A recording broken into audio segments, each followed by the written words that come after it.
গাছের মতো গাছ একটা হইলেই যথেষ্ট, তদ্রূপ সন্তানের মতো সন্তান একটা হইলেই যথেষ্ট। হ্যালো বন্ধুরা, আসসালামু আলাইকুম। আমি ডালিয়া। আমি প্রথম একটা ব্লগ নিয়ে আসলাম। সবাই কেমন আছেন? কে কেমন আছেন কমেন্টে জানাবেন।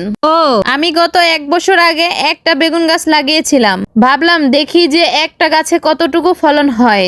মাশাআল্লাহ, আমার একটা গাছে এত পরিমাণের ফলন হয়েছে যে গত 1 বছরে আমার কোনো বেগুন কিনতে হয়নি। তাই ভাবলাম যে সামনে যেহেতু রমজান মাস, বেগুনের দাম 3 গুণ বেড়ে যাবে, তাই আগে থেকেই কিছু গাছ লাগিয়ে ফেললাম। তাই বাজার থেকে কিছু কালা বেগুন, গোল বেগুনের চারা কিনে নিয়ে আসলাম। আমাদের বাসার সামনে মাটি খুঁড়ে কিছু গোবর দিয়ে, প্রাকৃতিক কিছু সার দিয়ে গাছগুলো লাগিয়ে ফেললাম। আমি মূলত সবজির কাটাকুটা ওইগুলাই সার বানিয়ে আমার গাছে দেই, অন্য কোনো সার আমি দেই না। গাছ লাগানোর পরে আসে পানি দেওয়ার পালা। আমি নিয়মিত সকাল বিকাল আমার গাছে পানি দেই, সাথে আমার ছোট ছেলেটাও আমাকে সাহায্য করে গাছে পানি দিয়ে দেয়। প্রথম যখন গাছের গোড়ায় পিঁপড়া আসে তখন আমি শুধু কয়েলের গুঁড়াই ব্যবহার করি। এরপর গাছে যখন পোকা ধরে তখন আমি ব্যবহার করি সাবানের পানি। এ পাশটাতে ছিল আমার কিছু টমেটো গাছ। শীত এবং কুয়াশার কারণে তত একটা ফলন ভালো হয়নি, যতটুকু হয়েছে আলহামদুলিল্লাহ। বিষমুক্ত সবজির জন্য আমার তো কিছুটা পরিশ্রম করতেই হয়। এবারের জন্য এই কষ্টটা আমি হাসি মুখেই মেনে নিই। এই পাশটাতে হচ্ছে আমার মুরগির ঘর। যদিও এখন আমি মুরগি পালি না, তবুও আব্দুল্লাহর শখের জন্য 5টা কোয়েল পাখি এনেছিলাম।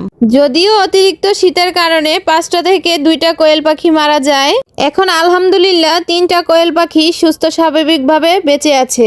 ওই পাখিগুলো যখন মারা গিয়েছিল তখন আব্দুল্লাহ অনেক কষ্ট পেয়েছিল।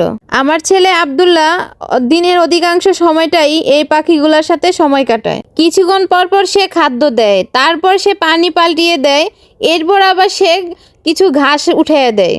বলাই হয়নি, আমাদের এই পাখিগুলো হচ্ছে কোয়েল পাখি। 40 কি 45 দিনের মধ্যে ডিম দিয়ে দেবে ইনশাআল্লাহ। আমার হাতে যে বেগুনগুলো দেখতেছেন এগুলো সব এক গাছ থেকেই উঠানো। নিয়মিত পরিচর্যা করলে ফলন ভালো হবে ইনশাআল্লাহ। সেটা আপনার সন্তানই হোক বা আপনার গাছই হোক, ভালো ফল পাইতে হলে তো আপনাকে কিছু পরিশ্রম করতেই হবে। ইচ্ছা থাকলেও আমাদের বাসাটা ছোট হয়, তেমন একটা কৃষিকাজ করতে পারি না। আমাদের বাড়িটা 4 শতাংশ জমির উপরে। বাড়ির আঙ্গিনা যতটুকু ফাঁকা জায়গা আছে ততটুকুর মধ্যেই আমি আমার শখ পূরণ করার চেষ্টা করি।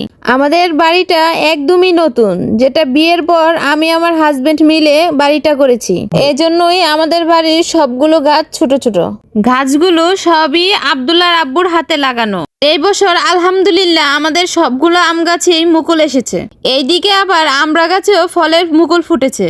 আমাদের এই আম গাছগুলো ভারী ফুর জাতের, এইগুলো পাকতে সময় লাগে সেই জুন জুলাই।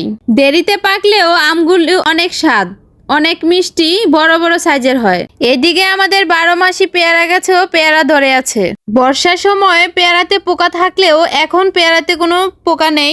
এবার আলহামদুলিল্লাহ গাছে যেমন ফল হয়েছে তেমনি আমার ছেলেও বড় হয়ে গেছে। সবাই দোয়া করবেন আমার ছেলে যেন সুস্থ স্বাভাবিকভাবে জীবনযাপন করতে পারে।